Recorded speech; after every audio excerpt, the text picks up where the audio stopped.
F1 makes its first appearance here across the pond in 2 years. It is going to be a beautiful weekend here, right here in Austin. With that, lights out. Welcome aboard another edition of F1 Starting Grid, a special edition since it is the United States Grand Prix. We'll welcome back Mike after a little hiatus there. Welcome back, Mike. It's glad to be back.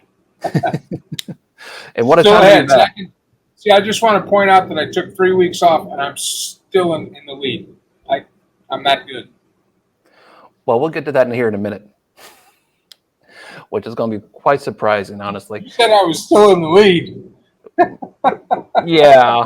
Yeah, we'll see here in a minute. But speaking about the United States Grand Prix, it is have to be biased. It is one of my favorite tracks here, and it's just a beautiful weekend. Probably kind of the first time in about 3 races it's going to be actually beautiful, no rain. Which the rain did add to some of the hype of the last couple of races, especially in Russia, with Lando almost leading and towards the end there. That was amazing. But Mike, what are you looking forward to this weekend? Well, it's kind of a unique track just by the way it's shaped. So we're going to see probably not the speeds that we're used to on the longer, straighter tracks, but it's a challenging course, and Hamilton's been very successful here in Austin. So he has been very good. In fact, I want to point I think this out. He's going to retake the points lead if he doesn't crash into Verstappen. Well, I want to point this out too. While Max has not won here, and we'll get to that story here in a minute, Lewis has not won here either since 2017. So that is a unique take on it. And I want to actually, speaking about Max here, he is looking forward to his first win in here in COTA in the United States. You think it's possible that he could pull out a win? Well, he's got the best car. So if he can if he can get out in front, he seems to do best when he gets out in front and he gets far out in front, and then he doesn't have anybody to contend with, really. They've made some good decisions with their tires the last couple of races. But if he's in the pack, or if him and Hamilton are anywhere close to each other, there's about an 80% chance neither one of them are going to finish. Right. So reckon each other. Well, the way, and you pointed out there too, the way he's been racing, especially the past few races, he's been really competitive. The last race in Turkey, Bottas had the best of them, both in qualifying and the race itself. But he said this in the post radio with his boss there. He gave it all he could. I mean, he pushed that car as much as he possibly can. Now, Lewis was pushing it as well towards the end there, but I think the last few races he slipped off because he came in with new wet tires, and he was upset about that too. Imagine if he stayed out there, he'd probably be finishing on the podium. Oh, absolutely. Absolutely. It's going to be fun to see this weekend. Before we get into our picks itself, as you pointed out, normally, after we record this, we go back and we put the overlays, what we call overlays, on there of our picks and everything like that, so you can see it firsthand. But I want to show this as we were recording this, so I want to get your take on this, Mike. This is our point standing as of right now. Oh my God! Are you kidding me? I'm still ahead, though. Still ahead. I took 2 weeks off, and I'm still ahead by half a point. That's crazy right there.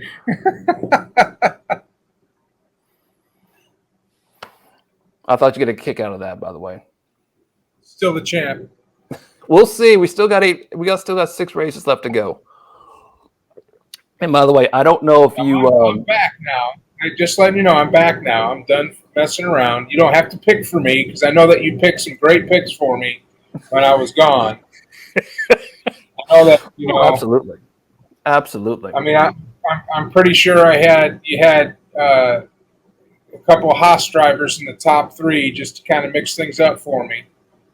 Not the top three, and maybe your wild card prediction, maybe. But I'll tell you what, Mike. What do you have on the podium this weekend at COTA? You know, it's going to be a clear day. I think Verstappen's got the best car. He's going to pull. He's going to pull out in front. He's going to take the win.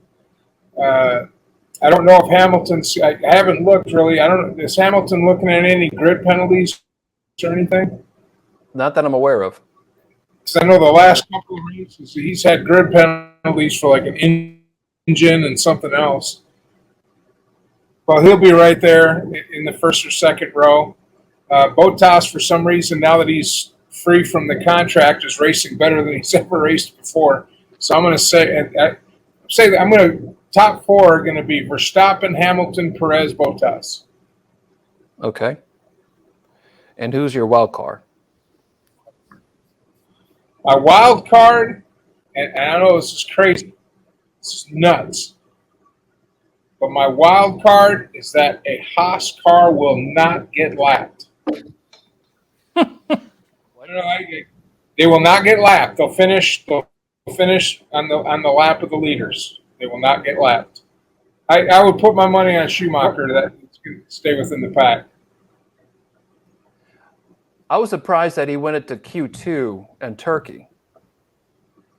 Yeah. Well, Haas is, I think the competitive nature of humans is always going to overtake whatever plans you have. And I know at the beginning of the season they were saying, well, we're not even going to worry about winning. We're just going to get through the season and concentrate on next year. But, when you're a driver in F1, you want to win, or at least you want to do well. So I think that the pressure has been put on that team to improve their cars, even though they might not have the money or started out without the desire. But you got, Michael Schumacher's son is not a bad driver. He's in a horrible car. Yeah. And I think we've made some improvements on the car to get him into Q2. And I think in the last 6 races, you're going to see at least his car is going to be improved. I don't think Crash Bandicamp, what's his name? The other Haas driver. Mazepin? Mazepin. I don't think Mazepin's going to be with the team next year. I don't think his dad's going to be funding the team next year. I think they're going to move on from that. Schumacher's still going to be there, and they're going to pick up probably another rookie driver, but they're going to have better cars. They have to. I mean, Haas is one of the newer teams, but you can't just throw away money like that. And I think there's a certain point where human emotion takes over. It's like, we can't do this. We can't mentally go out here every week and just throw in the towel. So I think Schumacher's got a little bit of fight from what I've seen, and he doesn't want to lose. He doesn't want to be the last one out there. I listened to some of his radio chat, and he's even said it. What the hell am I doing out here? Why are we even doing this? Why don't we just make the effort with what we have? So, by the end of the year, they're not going to get lapped. But I want to say, the way they coded out, there's going to be some accidents, and I think he's going to tuck himself up in the mid-pack, tail end of it. But, he just might finish the race and not get lapped.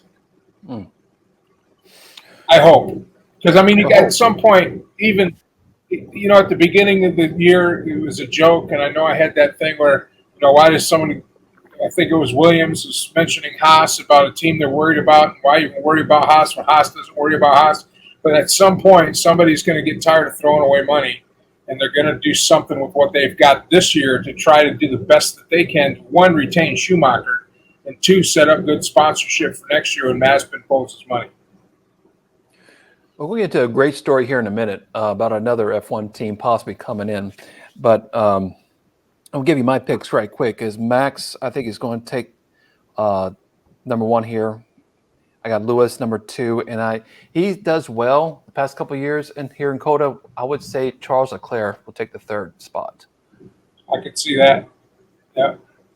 And I feel one of the Alpines, I don't know which one, but one of the Alpines will definitely finish in the top 10. I've been going the last few weeks on Gasly finishing in the top 7, but he's been struggling lately, so I almost changed that to Fernando has been doing wonderful with the car he has. Yeah. So I would say at least one of the Alpines will finish in the top 10. I could see that too. Leclerc, I didn't even think about Leclerc. They've been steady the whole time. Them and the McLaren cars have been steady, nipping at the heels of Red Bull and Mercedes. So, in fact, I was debating either to put Charles or Lando right there. Lando had a great Russian Grand Prix until he crashed at the very end, or he skid out because of the tires. But he did not really have a good Turkey Grand Prix. So, and I think Charles has a little more experience on this track than Lando does, so that's why I gave the edge to Charles. I can see that. And I would just like to see a good battle between the four cars of Mercedes and Red Bull. With Perez and Bottas, Holden getting involved, and that's kind of what I'm hoping for. That's where I get my picks. But. Now, before he skedaddled too, because Chaz is on a little hiatus himself, but he said for the remainder of the year, and he said this on the show, that he will pick as his podium for the remainder of the races Lewis, Max, and Valtteri. That's his podium for the rest of the year. So with that, he has to come up with a extra prediction there, his wild card, which he did not give me. So we have to. I've been running with Vettel will finish at the top 7. So Chaz is giving up. He's throwing in the towel. He's conceding victory to my superiority. I don't know. That's the question of the ages right there. I really don't know, but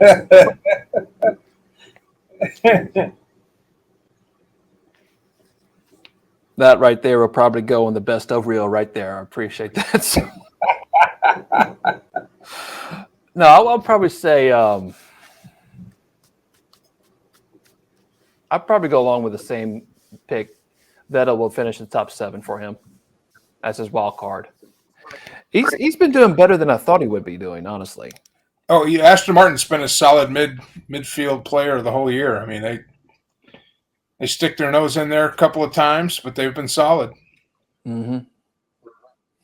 It's going to be interesting. All these teams, once they're on when the new rules kick in, it's going to be interesting. It'll be very interesting. I can't wait for 2022. It's going to be a fantastic year all the way around.